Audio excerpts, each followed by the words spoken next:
folks, welcome to episode 130. That's the big 130. It's the Big Red Barrelcast. I am Kev in the UK, and I've got Pacman in Canada. What's going on, everybody? I don't know why we're doing ours today. I know why we're doing ours, because it's an exciting day. Ladies and gentlemen, after what feels like about 7 years, Dave's back. Yeah, back. Yeah. And you know, better, because now I have that, you know, behind every great man is an even better woman. I have that now. He's got that ring on his finger. Mm-hmm. I assume. I don't know. You didn't do rings. Yeah, we do rings. We do rings. All right. Very traditional as my wife. If you put the rings together, does it give you like superpowers? If you put your rings together, does that mean everyone around you has to dance to Belle Biv DeVoe? Well, my favourite thing that just came out of your mouth there, Dave, is you said very traditional is my wife, but then I remembered that Belle Biv DeVoe video. So for those that don't know, so at my wedding, we did like the traditional song we danced to, "And I Love Her" by the Beatles. And then, you know, at the end I twirled and then dipped my wife, and then all of a sudden you're dun, dun, dun, dun, dun, dun, dun, dun, and then we jammed out to some Poison. And everybody lost their mind because nobody knew it was coming. It was so good. It was so good. And it's so, like, not the song you expect to hear at a wedding. It's just perfect. Less than expecting to hear it, you don't expect the bride and groom to absolutely get down to it. I can't take full credit. Shout out to Dance Central, the first one, for the inspiration. I remember I danced to that years ago at E3 when they first rolled that out, and I was like, "Hey, baby, you want to do something fun?" And she's like, "What?" And I showed her the video of like somebody dancing to it, and she was like, "Yes!" My favourite part of the video is about halfway through, maybe 2/3. She messes up one move and she's like, "Alright, maybe the joke's over," and looks over at you and you're like, "Nah." Oh no, I was feeling it. The spirit of Belle Biv and DeVoe was flowing through me. What's impressive is she was doing like the kicks and the moves, and she had like full-on wedding dress covering her legs. Like there's a million ways she should have fallen down or like gotten tripped up in her dress, and like minus like stumbling for like a half second, she nailed that whole thing in a full-on wedding dress, which was nuts. Oh yeah, she practiced in heels, so yeah. And I gotta say, Dave, I love the kicks you were packing. Yeah. Oh, my Converse? Yeah. The wedding day Converse? Oh, yeah, that was the full garb. That wasn't just for the reception. Like, that's what I wore. Like, to paint a picture for everybody at home, like, I just had on, like, some gray slacks, vest, button-up shirt, tie, and some Converse, because my wife said I could. And everybody else is like, "That's going to look awful." And I'm like, "Oh, just you wait. I'm going to be fly." And I was. Yeah, it was great. It was great. So now I'm the only one who doesn't have a good woman behind him. I'm the only one not married. If you guys start having kids, I don't know what I'm going to do. I don't plan on doing that anytime soon, but, you know, things happen. But apparently in the next couple of months, my in-laws are going to be like, "So where the babies at?" I'm going to be like, "You have 3 grandchildren that are 3. You don't need any more babies right now. You complain enough about them coming over here every Sunday and destroying your house." Yeah. Well, I'm good right now because my older brother's already got 2 kids, or 3. He's already got 3 kids, and he's got another one on the way. So the grandkid things is sort of out of the way, but my birthday's in 2 days, so I'm going to spend my birthday opening presents and then getting phone calls from all my relatives going, "So when are you going to settle down for getting a nice girl," and blah, blah, blah, blah, blah, blah. And well, here's the question. So some time ago, you were out with a lady, and you had to, like, defend your honor against a drunken dude. Is she not still in the picture? She did watch you get somebody's tooth stuck in your hand. Oh, man. That seems like that seems like a dude you want to be with, someone that's gonna like fight to the death in the streets with some random dude. That seems like alpha male territory right there. That makes what happened sound way so much more manly than what actually happened, which was me just sort of like flailing like an inflatable tube man and sort of like haphazardly slapping my hand into a guy's face and getting his like tooth stuck in my hand. Oh, man. Kev, did he not tell that story differently? No, he straight up said he was like a tube man. I remember you and I were trying to make it sound more manly at the time. I don't remember the flailing. I remember him saying, "Well, I uppercutted him, and then I went like straight into his teeth and got his tooth stuck in my hand." No, that's that's the way I should have told the story. You know? Oh yeah, you should have said. So I punched him in the throat and then I uppercutted him. Yeah. No, the only thing I have left from that relationship is a nice little V scar on my right knuckle. That's all I got. That's all I got left. Do you know I've had worse physical scars after a relationship? Are you talking about the relationship with that couch in at that party? Yeah, do you know that relationship was a great one? We got along so well that night. Yep. And then that couch absolutely devastated my spine for the rest of my life. Yes. Well, I feel like I got off lucky the last couple relationships just because I lost a grand total of 0 hoodies. No one's didn't let my girlfriend or ex-girlfriend take a hoodie to stay warm and then never see that hoodie again. I'm on a no sharing hoodies policy from now on. Do you know, I've somehow never had that happen.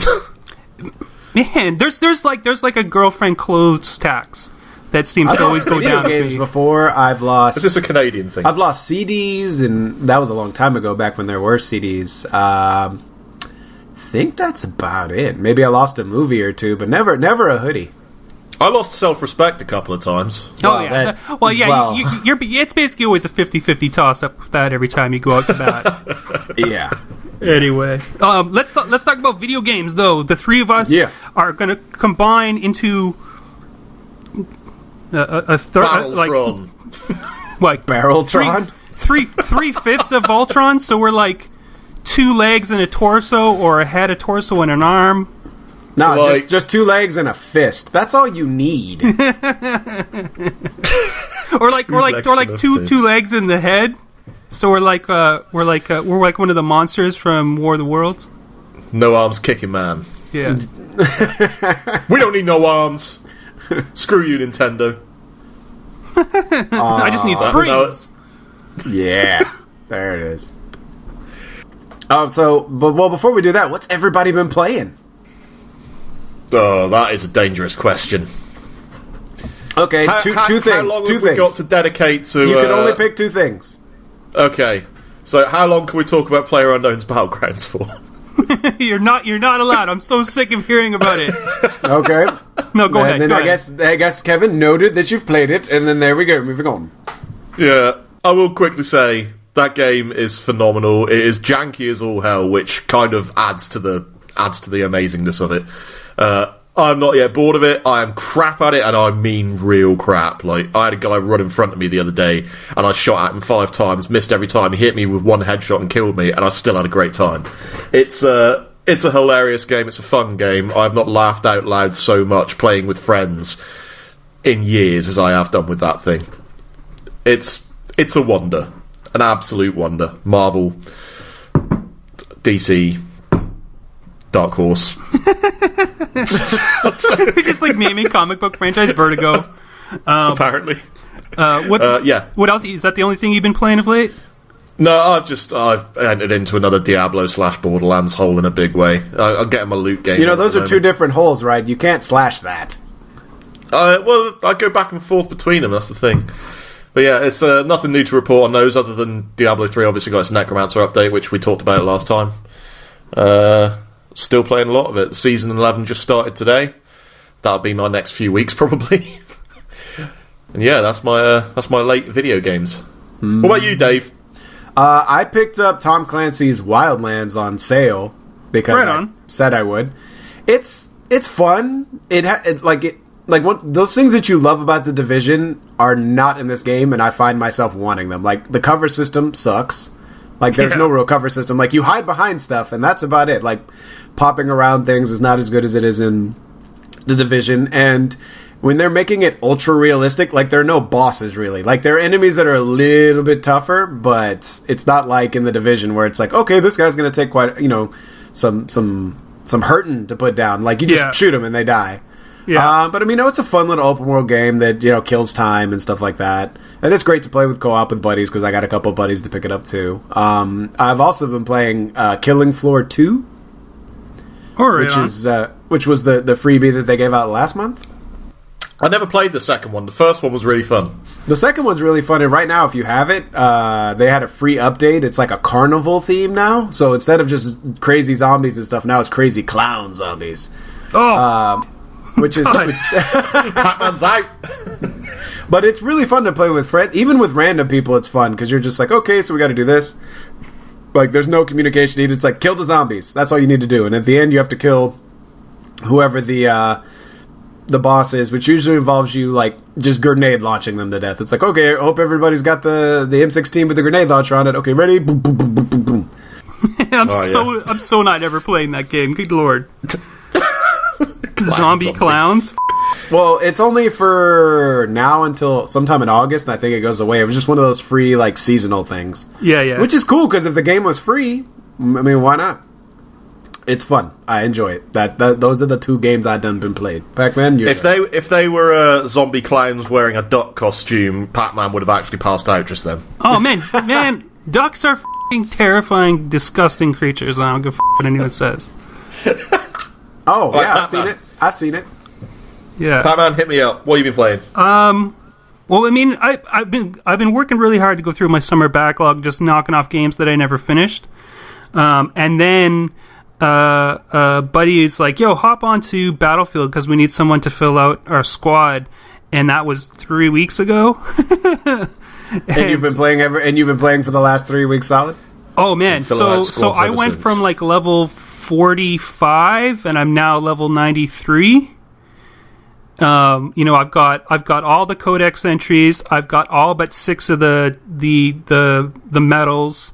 Almost all the dog tags that you can get without having to go through some special event. I'm decked out in Battlefield 1. I'm good at it now. Like, I've been putting in some serious time. Like, you can give me the shittiest sniper rifle that has like no range and the worst sights, and I'm headshotting mofos like no problem. I actually had one of those things, like those great YouTube videos where you see a guy just like no scoping, running around close combat fighting with a sniper rifle. I was never able to do that. I can do that now. Like, it's awesome. I'm a killing machine. And then every now and then What mode have you been playing? What else have I been playing? No, what mode? Like, what's your mode to go to? I've been playing a lot of Operations, which is really good, and I do also really like the new mode that they added, which is Frontlines. The thing about Frontlines is I kind of prefer, I prefer the 64 player big maps, and I like Operations because they're quite long. Especially if you have 2 evenly spaced teams, you can basically get a 35 minute, or I think maybe it's limited to 30-minute like match where it's just a real slugfest. And I really like that because everyone's fighting over the same objectives, and there's a really good push pull. And if the defenders, if the attackers are really good and the defenders are barely holding on, then you get to play on 2 maps within the same match, which is really, really nice. The one thing that I've been doing besides Battlefield 1 is a month ago, or maybe a little longer than a month ago, I sent in all my PlayStation gear to get refurbished and repaired because PlayStation is getting around to discontinuing repair and service support for their old stuff, like their old PSP and PlayStation 3 and everything like that. Like, that's... So how many PSPs did you send in? Well, I had sold all my PSPs except for my PSP Go. Just because that one's just the most convenient to have as an portable emulation station, just because it's, there's no drives, and it comes with 16 gigs of storage, and I got another 8 gigs of storage on a card. It's just really nice. But I've had that stuff. I had my PSP Go for 8 years, almost 9 years, and I've had my Vita since launch, and my original 80 gig fat PS3 gray Metal Gear Edition since way back in the day, and they'd all taken a beating. Like, my PSP Go was all scratched up, and my PlayStation Vita's rear touchpad no longer worked, and my PS3 wasn't turning on anymore. Like, it was toast. So I knew PlayStation was getting around to, probably in the next year or so, discontinuing official service repair support, which means you call them up, they give you a number, you send it into their service station, they repair it and send it back. So I sent in all my stuff, and they replaced all my gear. So I got a almost brand new PlayStation Go, PlayStation Vita, and a PlayStation 3. So I lost my old gray PlayStation 3, which I was kind of upset to lose because it's kind of a collector's item. Because it was the last one with backwards compatibility, and it was the last of the great original 80 gig systems. But I sent them in, they all got fixed up. However, you can deactivate your PlayStation 3 for game content and for music and video content. And if you forget to deactivate the game content when you send it in, you can deactivate all your game content for all your devices through the web portal. Once every 6 months, I believe. Yeah, well, yeah, you can. Well, if you use the deactivate all game content, you can only do that every 6 months. However, I forgot to turn it off for music video content, which wouldn't be such a big deal since most of the PlayStation 3 video content and music content is streaming services now, so it doesn't really matter if it's activated or not. However, I own a lot of like anime shows and movies and stuff that I bought, back in the dark ages of PlayStation Video. And I share my ecosystem with my family. You know what I mean? So I got PlayStation 3, Go, Vita, Sony Bravia TVs, and a couple other devices. But you can there's a max of 7 devices that you can have access to my account's music video. And I forgot to deactivate it from my PlayStation 3.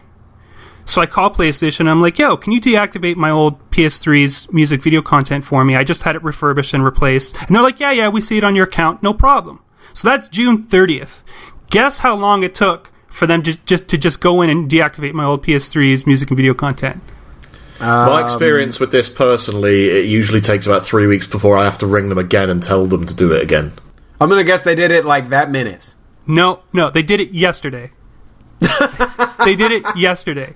Took 11. So that's what, 3 weeks? Yeah, that's basically right. So first time I called, they're like, "No problem. We see that you replaced and got a replacement PS3, so we're not going to question that you need your old account, your old PlayStation 3's music video account deactivated. 2 business days. One of our techs will contact you to let you know that it's been done. No problem." So first time they do it, nothing. Second time I call, nothing. Third time I call, they're like, no problem, we'll take care of it. They deactivate my PlayStation 4. The next time, they deactivate my PlayStation 3's game content. And then the next, 6 times, they just keep going in and just keep deactivating game content, which is already deactivated at this point. Again, and again, and again. Then I call them and I'm like, listen, music video content, that's what I want deactivated. Put a special note. And they're like, okay, we'll put a special note with your request saying music video content. Did they deactivate it? No. Deactivated game content again. Call them back again. They're like, oh, we escalated it to the wrong department. That's why it didn't go through. Not excusing the 8 times before that or whatever it was that they didn't do it. So they do it again. Went to the right department. Went with a note saying music video content. They deactivate game content again. Then I complained directly to the service center that I got my place refurbished, my stuff refurbished at. And I'm like, listen, can I just give you my content and have your techs log into my old PlayStation 3 and get them to deactivate it for me? They're like, no, that's against the rules. We'll contact PlayStation on your behalf. PlayStation then calls my house. Calls me. I didn't call them. They call me. Ask for me by name. Say to my face, over the phone, hi, my name's Tony. I'm deactivating your old PS3's music video content. Is that what you want done? And I'm like, yes. But like a moron, I didn't stay on the phone to make sure that he actually did it. Did he do it? No. He turned off the game content again. So I went in, deactivated all of my stuff from my PlayStation account. The only thing active on my PlayStation account was my old PS3's music video content. So finally, after getting the service center to complain to PlayStation on my behalf, they finally got it done. And I'm like, how is this so hard? It was like, oh my god. How was getting my stuff physically repaired, shipped out, shipped back, and everything else with that harder than having someone log into a system and just deactivating? I'm certain it's just 4 button presses on an interface. How is that? How do you say you're going to do something and not one time did those techs go, hey, we should check to make sure that the music video content's actually deactivated before we close this ticket? Not one of those thought of that. It was unbelievable. Anyway, it's all done now. All my gear is all set up, so my mom and my brother and my nieces and nephews, they can all use a different device. They all have access to my music video content. They can play their games, listen to music and stuff. which is cool because I got like a lot of classic anime. Like I got like Akira and all my favorite old shows that I bought from the PlayStation Store before they went through. I think like 3 iterations of PlayStation Video before this current system we have now. Anyway, all that to say, it's all done. Unbelievable though. Sony, get your shit together. I love the fact that you, at some point, you were probably like, guys, I really love you, but you're really pushing it. It's just, well, the thing is I was always really polite because I knew that the person the point of contact person I talked to had nothing to do with it. Because this customer service. No, you see, you're lying. You're lying to yourself and you're lying to us. Because if this was an Xbox One problem, you would have been losing your shit on whoever answered the phone every single time. We know also, this. Your point of contact on that call, Pacman, outright said, "Do you want me to do this now?" So he literally was the point of That's contact. That's true. The text that I talked to, they should have gotten their shit together. But the difference is, Microsoft allows you to deactivate everything remotely. You don't have to jump through any hoops to do it, which is really good. But I was always really polite. I'm like, please and thank you and whatever and everything. Like I just wanted it done, because like I've obviously invested like all of my stuff. Is Sony or PlayStation because I like keeping everything in the one ecosystem. It's just easier for sharing content and everything else. But I'm like, man, this is like the most trouble I've had to go through being a Sony PlayStation user ever. And for one of the easiest possible things. It's just unbelievable. Anyway, let's talk about games. Okay. Enough about you getting friend zoned by Sony. Let's go. I kind of just want a little jingle that goes did. Oh, Sony. Oh, Sony. You so Sony. Right, SuperHot VR is finally out properly, and the reviews are good. And I am not surprised by this because having touched one, that is a phenomenal experience on a Vive at least. I can't speak for everything else. Is it? I think it's Tim who's really a PlayStation VR. Oh, not PlayStation, but just VR in general convert, right? Oh yeah, he is so up VR's arse. It's ridiculous. But isn't that everything though? I mean, there was the Ouya, there was Rise. I mean, he's all over the place. No one's ever accused Tim of jumping on the winning bandwagons. All right. He does find a wagon and jump on it, though. He certainly does do that. Well, he has been a really strong proponent of VR among the BRB staff. He's actually got a couple great articles that have gone out on BigRedBarel.com about PlayStation VR, not PlayStation VR, on VR in general. But SuperHot was a good game before VR, and in VR, he didn't like it. And interesting thought here. Tim didn't like SuperHot in its standard state, which boggles my mind. Which is weird. I know. It boggles my mind. But he loves SuperHot VR. It makes sense, too, because that game lends itself well to the VR setup. Or could it also be that everybody's looking for games on VR and this is a game? Yeah. And not a tech demo, but a game? I wouldn't even go that far. SuperHot VR is about 45 minutes long. Yeah, it's not very long. At a push. Oh, really? I mean, it's an incredible 45 minutes, don't get me wrong. Yeah, I mean, we're later on in the agenda, we're going to talk about what looks to be the first full retail, fully fledged VR game. At least that's what they're promising. Wait, are you forgetting about the classics from Sony, Farpoint, which did come out, I might add, and Tim loved it? Yeah, but it's still not like, the AAA, multi-hour, multi-day, multi-week, full-priced, VR exclusive game that we all any wanted. game be that? Because how long can you play VR before your head starts to hurt or you throw up? Well, that's the thing is like there is no VR exclusive AAA full price long term playing title yet. Well, because it's a niche within a niche.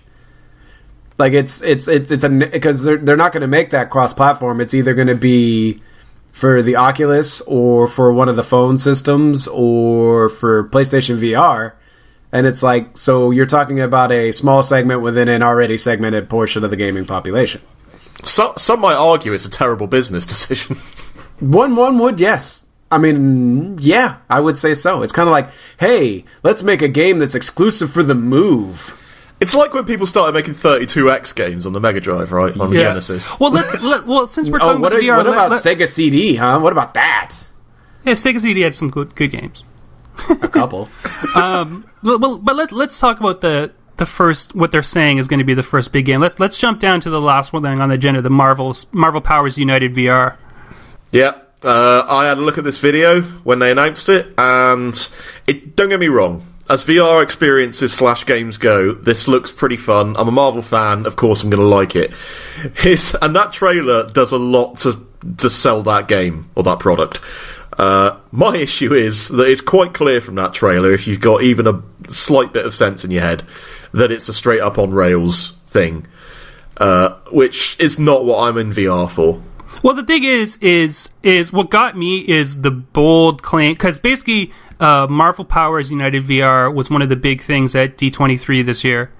And then one of the press points that they put out with it was, and I quote, "This is a 100% full-size game. This isn't a little demo. This is not an experience. It's not an on-rails thing. This is a full retail game." Which the trailer doesn't exactly make that seem true. It's exclusive to Oculus Rift, and it's exclusively a VR game. Comes out in 2018, 4-player co-op multiplayer action game.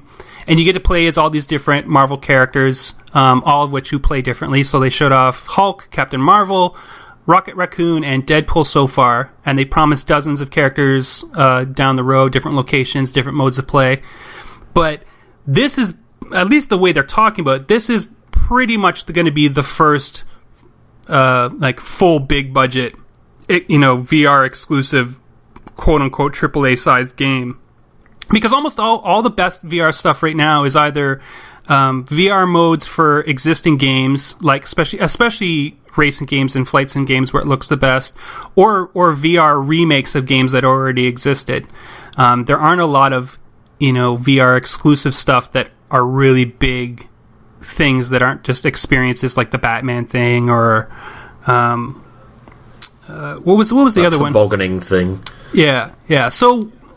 And the Until Dawn roller coaster. Yeah. So I'll be curious to see, because if Marvel Powers United VR does well, and it really has the selling potential just for the simple fact that Marvel's such a popular property right now, that this one could be the one that sort of tips the scales. Because basically someone has to go first and say, hey, it's worth the huge investment that it costs to make a big full-size experience game in VR, and that it'll sell.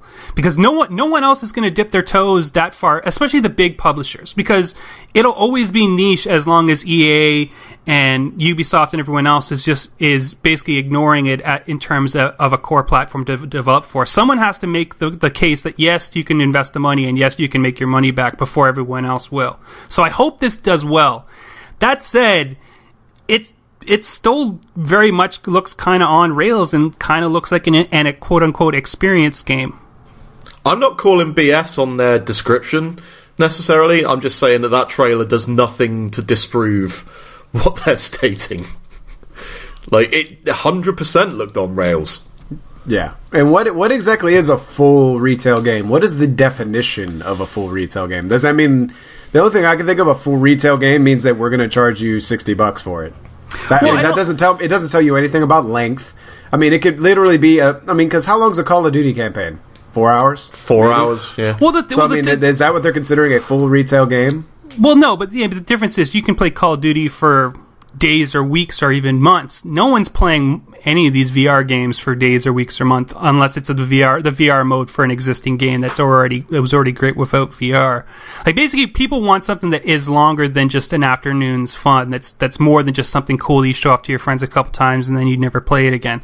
They want something that has like lasting, lasting value. And into the companies, they want something that they can sell DLC and have, because everything's games as a service now. They want something that they can generate revenue off of over the long term. They don't want to just send it out, make whatever money they make from selling the initial release, and then just ignore it ever existed. But I'll be curious to see if Marvel Powers United VR, which is a ridiculous name, turns out to be good.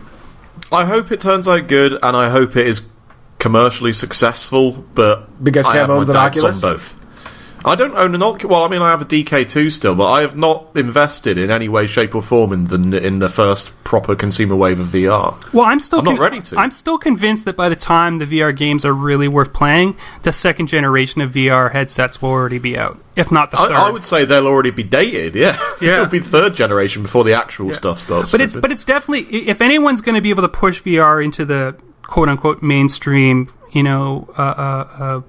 $60 space, it's going to be Marvel, or it's going to be Marvel Comics, or it's going to be Star Wars, both of which have been pushing really hard into the VR space. That's true, but I mean, remember the Star Wars? What was that? Was that the crap on the Xbox? For the Kinect. Was that what it was? Yeah, the Kinect one. I mean, that was bad. It was really bad. See, I honestly think your best option for hooking a massive crowd of people on VR is going to be something less along the Marvel track and more along, like, Minecraft. Or like Minecraft or Pokemon or any of those things. Like, Pokemon. Things that Pokemon would work good, too. Like, why do you need to play Pokemon in VR? You don't, but it would be neat. And also, that would require Nintendo to do something. Headsets. And Nintendo ain't giving up that franchise rights, bruh. That's true. That makes them the money. All they have to do is release one of those every 3 years, and they just make all the monies. Yeah. And they're only going to release that on their handhelds. You know that. It's just, you know what? Oculus Rifts are still $650 on top of the PC. You need to run them. No, they dropped in price, right? Temporarily while they're on sale. Well, no, it looks like the new price is semi-permanent. Like, doesn't look, because it was supposed to go back up and it didn't. Okay. I mean, it's still listed as whatever % off, but that sale is extended. It's almost 2 weeks old now. Still, it's a lot of investment. It is. I'm nowhere near that close. Like, I just spent all my coin getting a new Nintendo DS XL, 2DS XL. Not the Switch. I got my Switch too. That's Marvel Powers anyway. Yeah. Other games that came out: Final Fantasy XII Zodiac Age, the long-awaited, for me at least, remaster of a game that is thoroughly underappreciated, and it's awesome in gaming circles. So good. And people seem to like it. Yeah, it's so good. It's oh my god. There's a lot of people who dislike the combat system in it because it's. It's an old style JRPG, but it's much more of a. You preset all the behaviors of how you want your team to behave. Like, do you want them to heal? Do you want them to do? You sort of preset everything, and then you sort of unleash your attack plan on the enemies. It's literally AI programming. Here is where I fell in love with this. So when Final Fantasy XII first came out, I have a friend who we used to always buy Final Fantasy games day one. We'd go away for a few days, come back, meet up, and say like, "Oh, this is the experience I had." This 9 times out of 10, they're identical. Right, 12 comes out. We go away, do our thing, come back. I'm at his house, and he's like, I'm just coming up on this boss here." So I'm like, okay. "Oh yeah, I've done this boss. It was a bit of a pain in the ass." And he did this, right? He walked into the room, the cutscene started, and then he just put the controller down on the floor, and the whole fight was over and done with while he was making a cup of tea. And I just went, that's amazing. That's when the Gambit system really unfolded in front of me. Like, I could actually program the combat in this game in a way that I could just put the controller on the floor, make a cup of tea, come back, and the boss is dead. Yeah, I mean, you really like.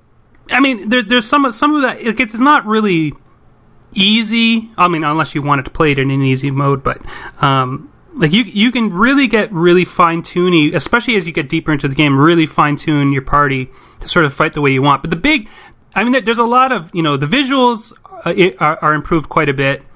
But the big thing that I liked the most was fast forward.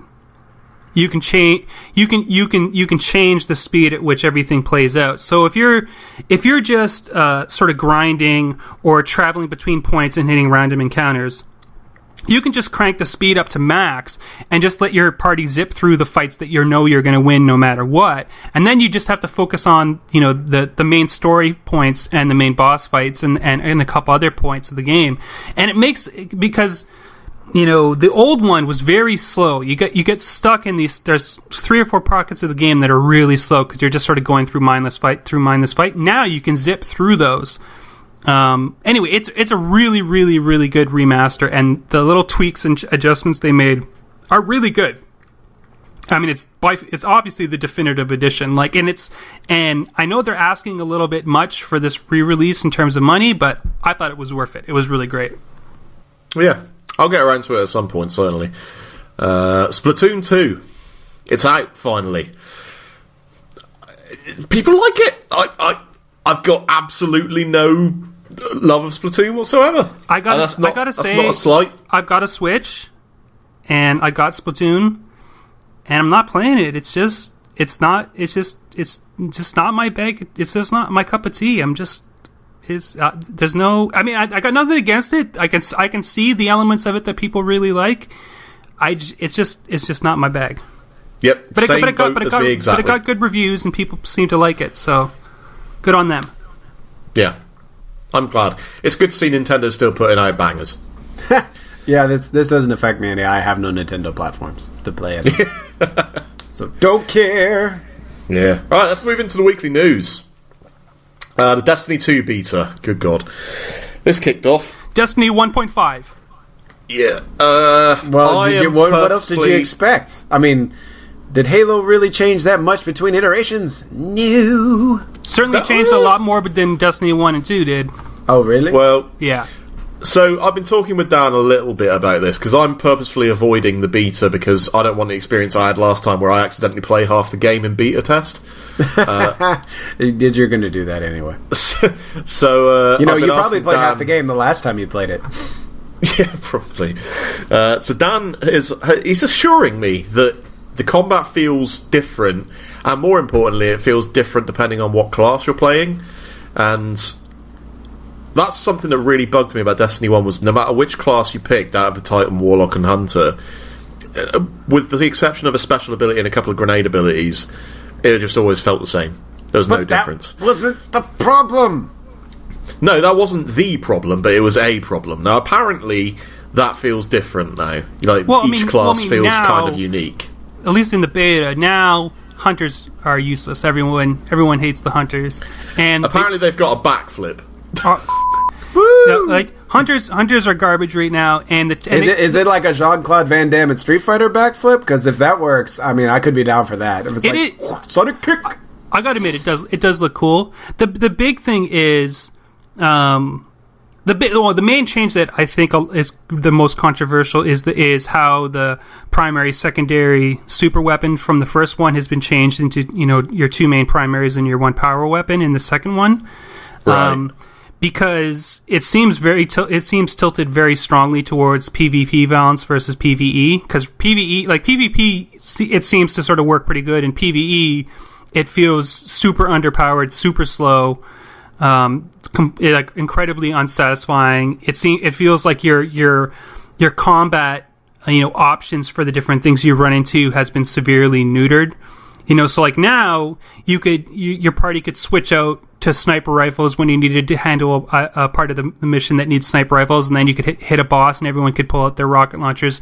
Now you have to make a tough decision on what you're going to carry, and since you're basically just stuck with primaries 90% of the time, it doesn't have that sort of variety enjoyment you want to feel, and it's not that good. But in terms of the game, visuals, Destiny 1 was a pretty game, Destiny 2 is a pretty game, but there's not a whole lot different. Like, you're basically just fighting reskinned enemies that you've fought before. They're not really particularly exciting or amazing.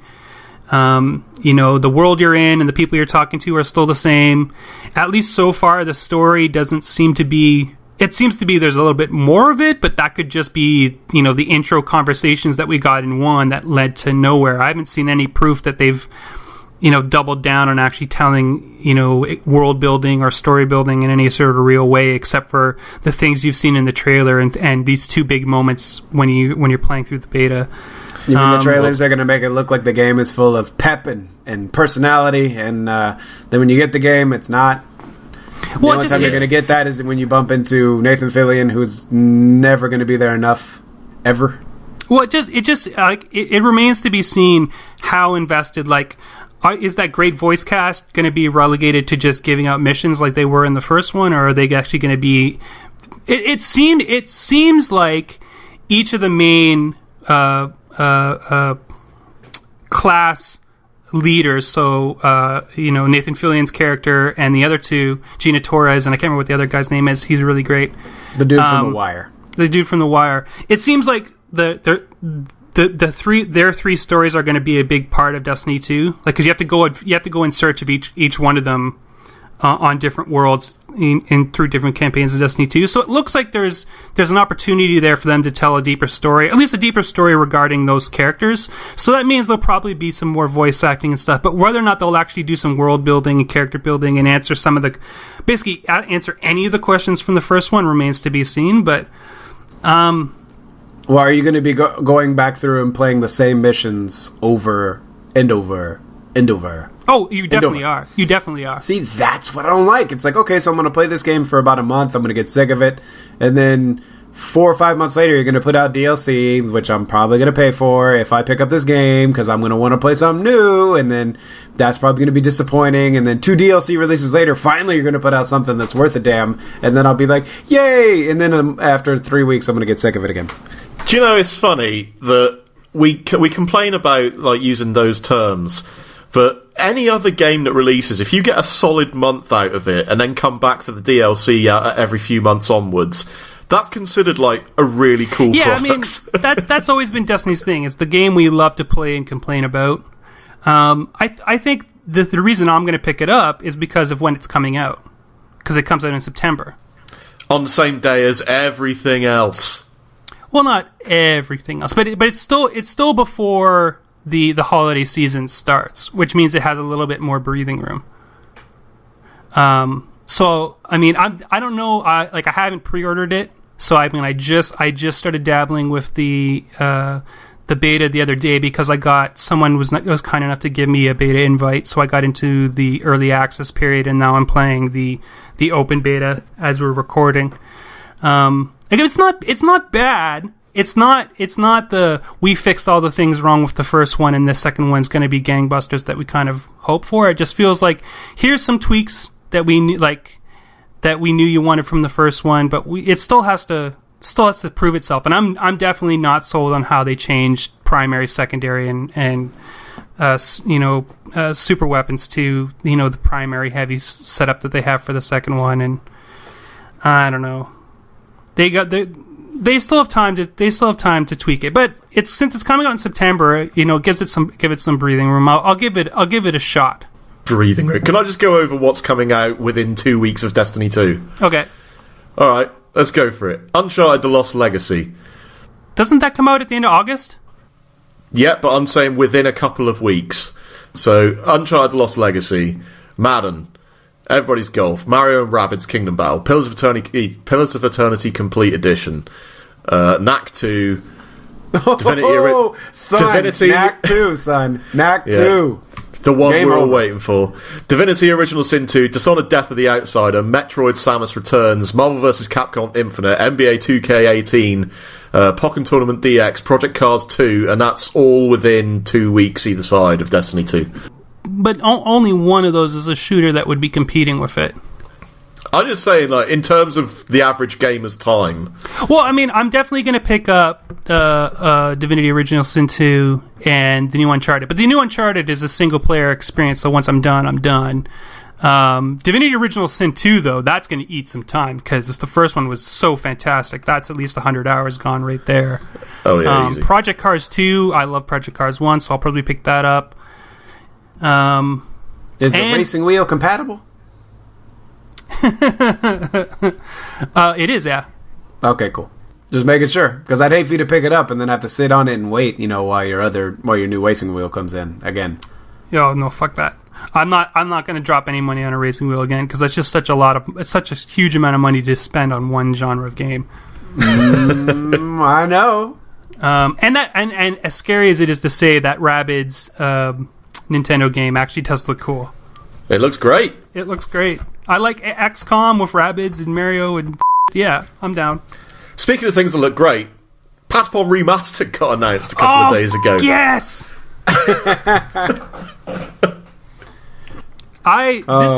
Patapon I mean, if we any of our old school listeners who go back to our old show way back in the day, I love Patapon.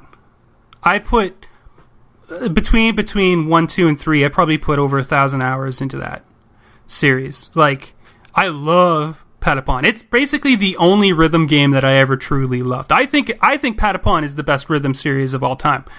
And the remastered comes out for the PlayStation 4 on was it August 1st? Yeah, it's in like just over a week. Yeah, so I mean, if you never played Patapon because you didn't have one of the Sony handhelds back in the day, pick it up for PlayStation 4. They haven't announced the price. I can't imagine it's going to be more than $20 or $25. But it's fantastic. It's so good. You know, it's a rhythm game, so you have to like sort of play music to make your army fight giant monsters. And it's so smart. It's so clever. The visuals are really, really cool. It's just really great. And I think it's made by Japan Studios, if I'm not mistaken. Yes, it was. And there's a hell of a lot of strategy in that game. Oh, there's a lot. There's a lot, and it gives me hope that 2 and 3 will get remastered as well, because each one of them adds. Especially 2 is, I think, the strongest. Yeah. But 1 is what sets the foundation. So if you like 1, you'll definitely like the sequels. I'm a little disappointed they didn't release it as a trilogy. Yeah, me too. Well, because they want to get the maximum amount of money out of it. That's why. I mean, if they charge $20 a pop, they're probably coming out ahead. It might even be a little more than that. Yeah, maybe. I actually introduced my my new niece to Patapon because she's like, "Look at this little rhythm game. It's fun." I was like, "Rhythm game? Psh, hold my beer. Watch this." Yeah. So I pulled out a video and showed her. She's like, "That's so weird." I'm like, "You kidding me? This is the pinnacle." Oh, it's so good. Because she's really into like Japanese stuff, like she loves like watching anime and reading all the. Are they considered anime novels or graphic novels? What does one call them? Manga. Okay, that too. Whatever. Pardon my ignorance. So she likes reading that. I was like, "You don't know about Patapon? Let me show you." It's so good. I mean, it was one of the first games that made me love my PSP back in the day. It's a must buy. I'm buying that freaking day one. I would also introduce your niece to Guitar Man, Dave. If she's into rhythm games and Japanese things. Well, because hers was lame. It was like this little smartphone play with... it was like a piano game or something like that. I'm like, this game is lame. Let me show you what's up. Rubbish. Poppycock. Poppycock, I tell thee. Atari Box is apparently happening. This is we still don't really know what it is, let's be fair. It's going to play classic and current games. So, let's be real, it's an Ouya that looks like an Atari. Yeah, it's just weird. So Atari's making a new console. It's styled. You can buy it in 2 versions. One that's just sort of black and orange, and one that's black with wood trim on it. So it looks like an old Atari console. So like, we're making a new console. It plays classic and current games. It doesn't tell us any of the games it's going to be playing, classic or current. It has HDMI, 4 USB ports, and an SD card slot, and a network port so you can plug it into the internet. There's no price, there's no release date, there's no games announced for it. They're not announcing what current games means. It really does sound like Atari's version of an NES Classic with Android games or something on it. I have no idea. Unlike the NES Classic, though, Atari don't own the rights to all of the classic games that were on their console. Most of the Atari Classics are Activision owned. Well, then maybe Activision is somewhere behind this. I doubt that very much. If you see Pitfall on this thing, I'll be amazed. Do you think Activision doesn't love money? Do you think the Atari box is going to make money? They might make a few bucks. It seems weird that they be teasing things out, because they've been teasing an announcement for 6 months now, and then they finally announce it, and it's just a picture of the thing with some very, like, there's no real specs. They just named the ports the system had and said nothing else, and then we probably wait a couple more months for any more information. Like, until we know what the their plan is for this thing, there's no way to say. But Atari is a desiccated shell of the company it used to be. Like, they just don't have the money to do anything really, really crazy. And we would have known if some third-party backer had invested tons of money into Atari to get ready for some big hardware push, and that hasn't been in the news at all. So it sounds like some sort of Ouya / Atari classic console things, something. Who knows? It's another one of those skeptical. boxes that people are going to tear apart and turn into an emulator box real quick. Yeah. But if you've got a PSP Go, that's the ultimate little portable emulator right there. It's fucking awesome. Kev, it's been a while since we spoke, Kev, but there is one thing that we do need to squeal about. Okay. There's a new Wolfenstein game coming out this year. Oh, we haven't spoken about that since the E3 I'm so showing. excited. I am. My nipples are hard right now. Just the thought of shooting I got the those goosebumps, Nazis. man. Seriously. Honestly, who's worse than the Nazis? Nobody. Do you know what? I actually, after the E3 press conference that revealed it, I reinstalled Wolfenstein: The New Order. And I haven't finished playing through it. I played about a third of it, kind of in one sitting. And I forgot how brutal that game is emotionally. It is very brutal. First of all, Nazis deserve no mercy, so, I don't feel bad at all. What's crazy is the single player, like the actual story in it is good. It's entertaining. It fits the universe that they made. It gives him a reason to be fighting the Nazis as hard as he does. Like everything about that game worked. It was such a like out of nowhere hit that people were kind of poo-pooing right up until the minute we played it, and then we're like, wow, this is great. Yeah. Well, you worry when someone's like, hey, we're bringing back a classic, because sometimes that doesn't work. Most times that doesn't work. Accurate. So yeah, sorry to deviate. I was just like, yeah. I'm just debating whether or not I want to get the special edition or not. What does it come with? According to Amazon, it comes with like a BJ Blazkowicz action figure. Terror Billy. I don't know about action figures. The action figures they bundle with games are never that high quality. Yeah. Pacman, as BigRedBarelcast's designated Switch owner, can you please tell us about the exciting release of the Nintendo Switch online phone app? Oh my god! Have you used it? Have you chatted? It's actually worse than you think it would be. Wait. Does the app say that you should use your computer? Like, when you pull it up, it's like, if you'd like to talk to someone, just pull out your computer and do it. But it's so... Oh my god, it's so bad. Okay, I gotta break this down. I think I even wrote it into the agenda so I could remember to tear it apart on every main feature. So, iOS on Android, no big deal. It's free until the Switch's online service officially launches in 2018, at which point it'll cost $20 a year, which... If it's anything like it is right now, it's not even worth $1 a year. Right now, it only supports Splatoon 2 for voice chat. So it doesn't even support Mario Kart right now, which is stupid because Mario Kart's already out, and it's the game I'd much rather be playing multiplayer and chatting with my friends with. So basically, at least for Splatoon 2, ostensibly it does the things you want to. You can invite friends to play online matches with you. You can voice chat with them. You can set up private battles, league battles, salmon runs, Splatfest battles, the whole deal. And it's all in this little thing called Splatnet 2 for Splatoon 2. However, the app itself is complete garbage. So voice chat only works while your phone is unlocked and the app is actually running on the screen with the screen on. So if you lock your phone and let the screen go off, boom, no more voice chat. That's absolute monstrousness. So you can't lock your phone, you can't turn the screen off. The app has to be running on your phone with the screen on, and the app has to be in the primary position. So it's eating maximum battery power at all times, right? And you can't swap out of the app to text someone or check something out online on your phone because, boom, now you're not voice chatting again.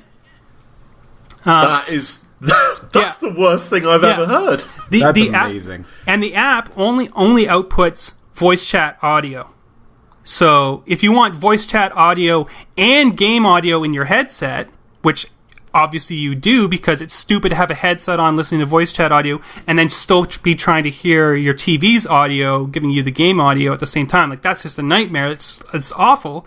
So if you want voice chat audio and game audio in your headset at the same time, you have to buy an adapter. And so the adapter plugs into your... Well, one cord from the adapter plugs into your Switch, and then you plug your headset into the adapter, and it's such a huge workaround just to get something so... Like, it just doesn't work. Just call someone on your phone and talk to them that way, but it's just or just use the app to set up the lobbies and do all the voice chat and something like that. I mean, no matter even if you use Skype or something else to do your chatting, you're still using a headset.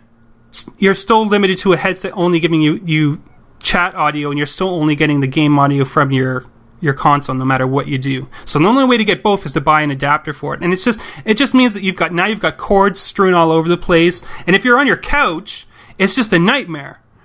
It's a nightmare. It's total garbage.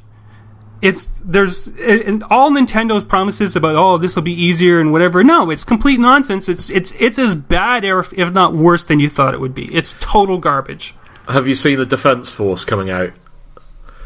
The people defending it saying things like, my favourite one so far is, they did this so that it would save on memory on the system at any given time so we can actually play the games we're paying for. No, that's a reasonable excuse. It's nonsense.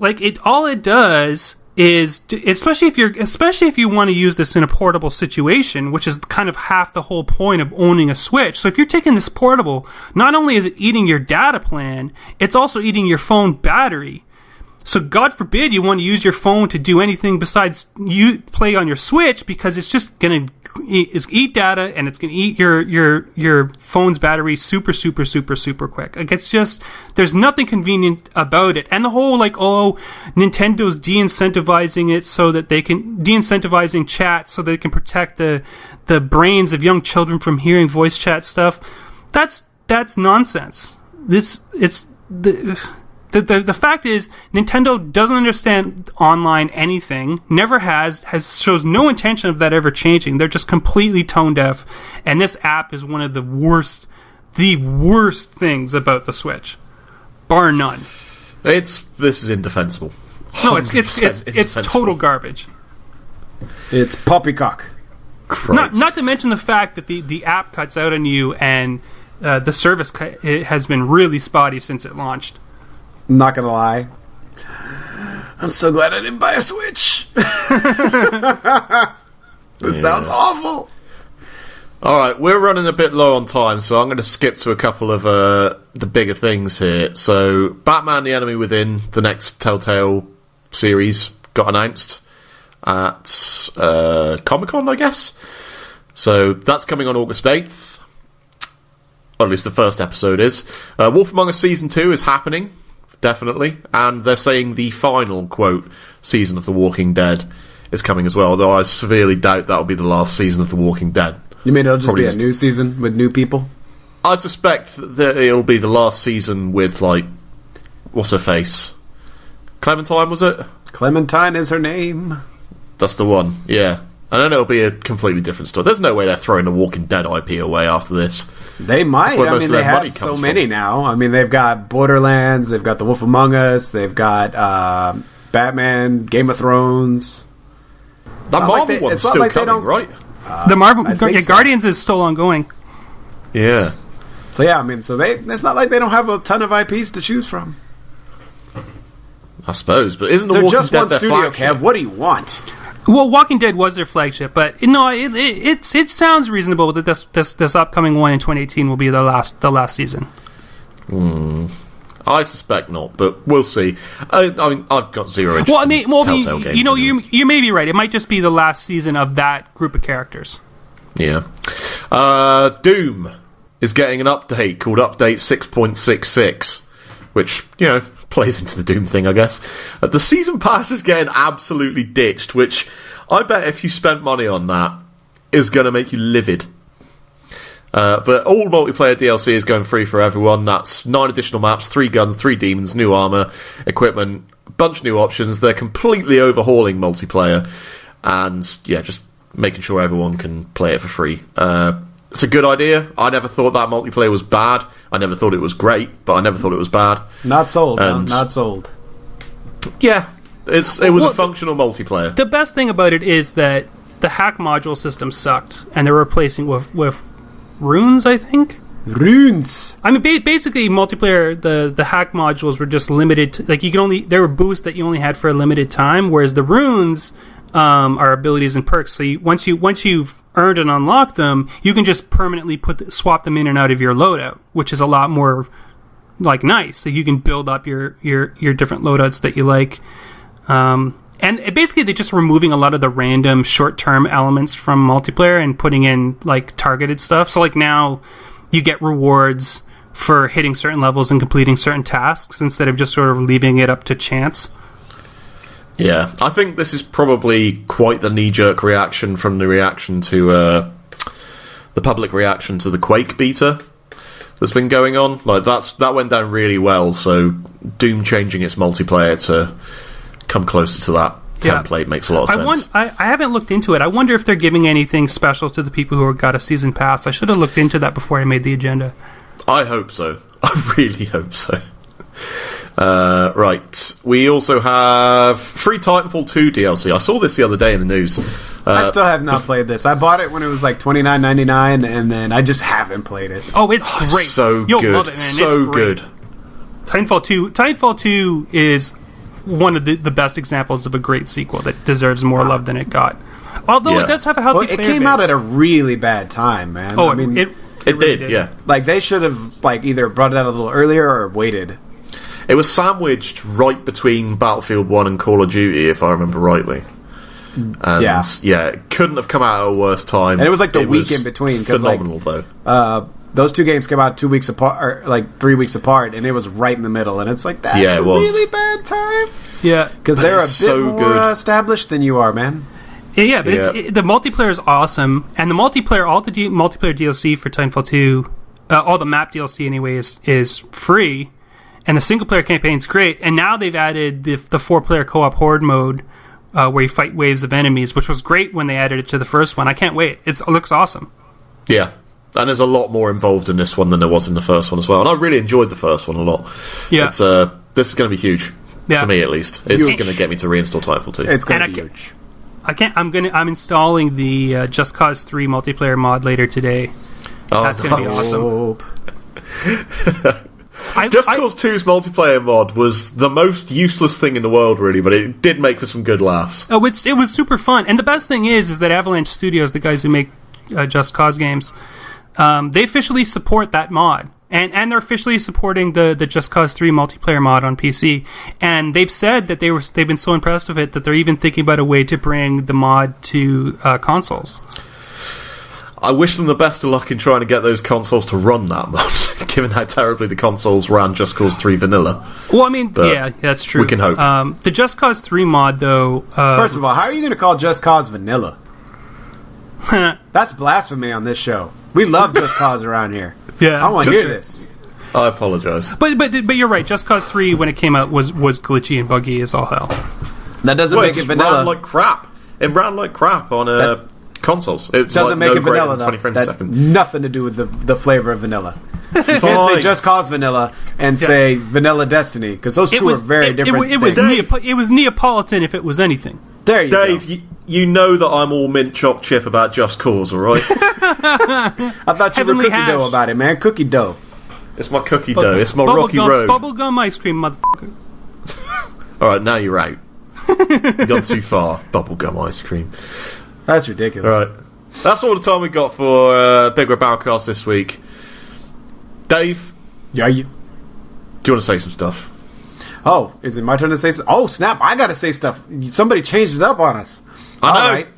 Sorry, I'm used to Kev doing that. I didn't read that part. I was like, oh, that must be like normal. Okay, so follow us on Twitter. I was literally about to do it myself. Yeah. Instead something else. So follow me at Dave_BRB. I'll start tweeting again. Pacman is at Pacman Pooler Bear, one word, and Kev is at Krellith. And BigRedBarel is at BigRedBarel. Certainly is. BigRedBarel.com is where you want to head to. YouTube.com/BigRedBarelTV is where the YouTube videos go. Coleman's still putting up video versions of the podcasts on there. They're not like recorded video versions, but they are the podcasts with a background. And Twitch.tv/BigRedBarel is where you can start heading as of probably next week going forward for your regular chicken dinner updates from several of us in the UK at the very least. Yeah, and you also might want to check out if you go to the staff listing in the from the BigRedBarel.com. A bunch of the staff members also have regular Twitch channels where they've been doing their own sort of little mini shows. I know some of the girls from Geek Speak have got a couple going on, and I know there's been. I guess it was you who's talking about doing the PlayerUnknown Battlegrounds. Yeah. I'm probably going to start. I'm probably going to stream Divinity Original Sin 2 when that comes out in September.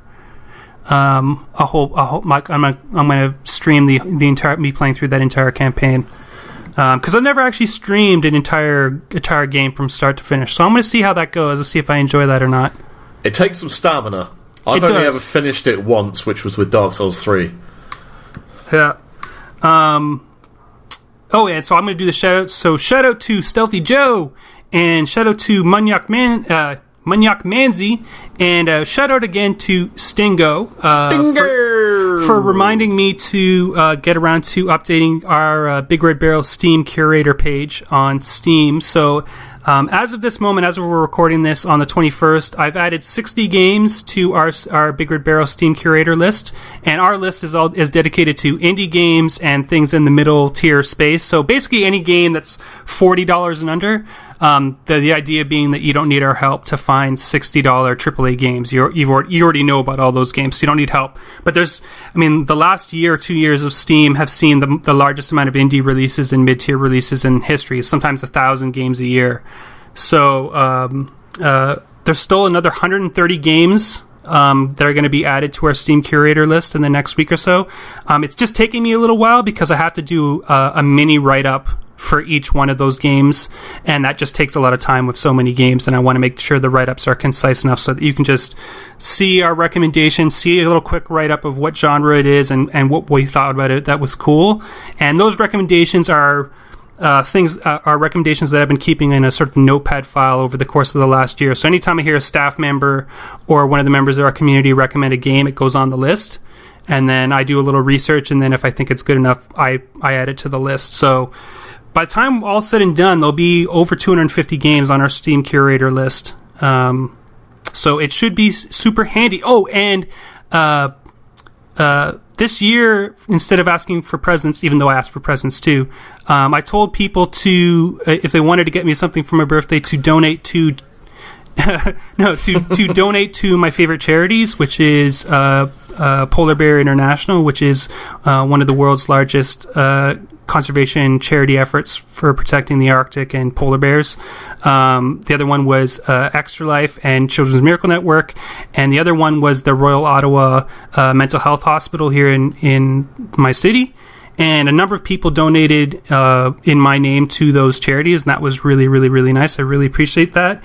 And one person, he knows who he is. I'm not going to put him on blast, but one person got me a copy of Transformers, the 30th anniversary movie edition. What? The one where Optimus Prime dies at the end? Oh, did I just spoil it for you? Oh, spoiler. But I got it. I had it for Blu-ray a while ago, but I forgot to redeem the digital copy, and I lost the CD moving things around, the Blu-ray moving things around, and I'm like, God damn it! I really, really, really love that. So I got a new copy of that, redeemed the digital copy. So even if anything happens to the disc, I still have a digital version. So good. The 30th anniversary edition of the Transformers movie is awesome. Everyone should own that movie. So thank you very much for the donations to charity and to for the Transformers. You know who gave it to me. I just don't want to put you on blast because I don't want people trying to hit you up. Where's my copy, man? Where's my version? I really appreciate it. But everyone should do that when your birthday comes around. You know, instead of hitting people up for, it's okay to ask for presents and give people suggestions, but sometimes people are a lot more willing to donate to charity than they are to just give you some throwaway gift. So, you know, when your birthday comes up, name a couple of charities and say, hey, listen, if you don't want to get me something, that's cool, but think about throwing $5, $10 towards a good cause. For the children. And the polar bears. And the polar bears. And the mentally ill. Yeah. And the mentally ill polar bear children. Yep. They exist. There has to be. There has to be at least one.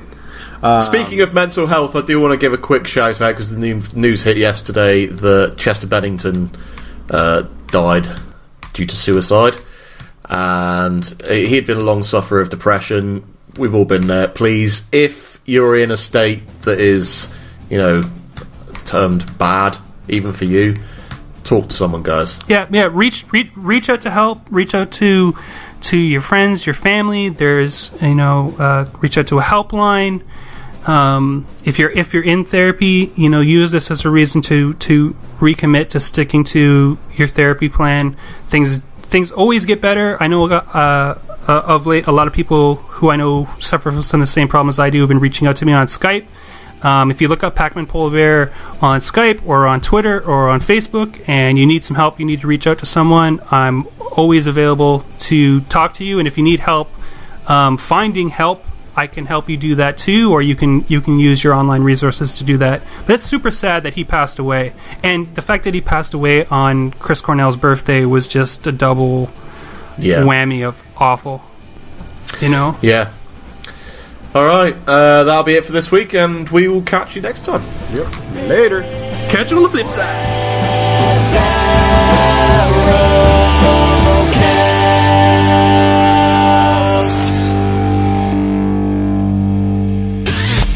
You and your ears are quite welcome for the podcasting goodness that you just heard.